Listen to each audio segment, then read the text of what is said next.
Once, Samson was called by God to deliver his people from Philistine rule. He accomplished great exploits as a warrior and judge, but had a major girl problem. Samson solicited Philistine prostitutes and fell for a Philistine woman named Delilah. After her repeated nagging, Samson disclosed the secret of his strength, his long hair, after which she summarily arranged for it to be cut off. The long story is, Samson went to Gaza, and there he saw a prostitute, and he went into her. The Gazites were told, "Samson has come here," and they surrounded the place and set an ambush for him all night at the gate of the city. They kept quiet all night, saying, "Let us wait till the light of the morning.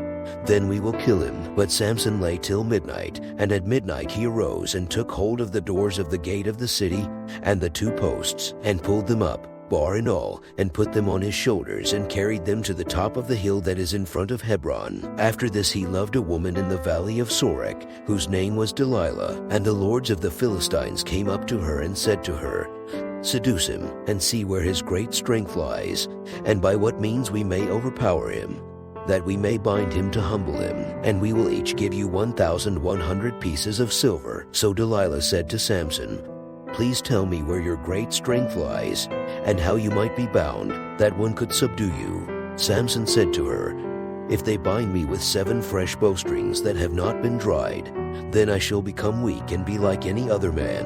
Then the lords of the Philistines brought up to her 7 fresh bowstrings that had not been dried, and she bound him with them. Now she had men lying in ambush in an inner chamber, and she said to him, "The Philistines are upon you, Samson." But he snapped the bowstrings as a thread of flax snaps when it touches the fire, so the secret of his strength was not known. Then Delilah said to Samson, "Behold, you have mocked me and told me lies. Please tell me how you might be bound." And he said to her, "If they bind me with new ropes that have not been used, then I shall become weak and be like any other man." So Delilah took new ropes and bound him with them and said to him, "The Philistines are upon you, Samson." And the men lying in ambush were in an inner chamber, but he snapped the ropes off his arms like a thread. And she said to him, "How can you say, 'I love you,' when your heart is not with me? You have mocked me these times, and you have not told me where your great strength lies." And when she pressed him hard with her words day after day, and urged him, his soul was vexed to death. And he told her all his heart, and said to her,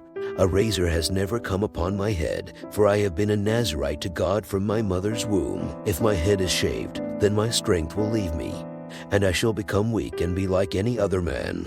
When Delilah saw that he had told her all his heart, she sent and called the lords of the Philistines, saying, "Come up again, for he has told me all his heart." Then the lords of the Philistines came up to her and brought the money in their hands. She made him sleep on her knees, and she called a man and had him shave off the 7 locks of his head. Then she began to torment him, and his strength left him. And she said, "The Philistines are upon you, Samson." And he awoke from his sleep and said, "I will go out as at other times and shake myself free." But he did not know that the Lord had left him. And the Philistines seized him and gouged out his eyes and brought him down to Gaza and bound him with bronze shackles. After that, Samson was captured, tortured, and ridiculed by his enemies. Before dying, the tragic outcome of Samson's life is mystifying. How can someone whose purpose was so great stumble over something so small? Maybe Samson thought he was immune from the consequences of his actions due to his high calling, or maybe he failed in the endeavor to discipline his mind. If Samson wasn't exempt from the earthly consequences of his actions, then neither are you or me. The English expression, "If you play with fire, you will get burned," has ancient roots. Thank you for watching this video. I hope it is helping you on your journey. Please like, subscribe, and comment down below if you liked the video. Good luck with your journey.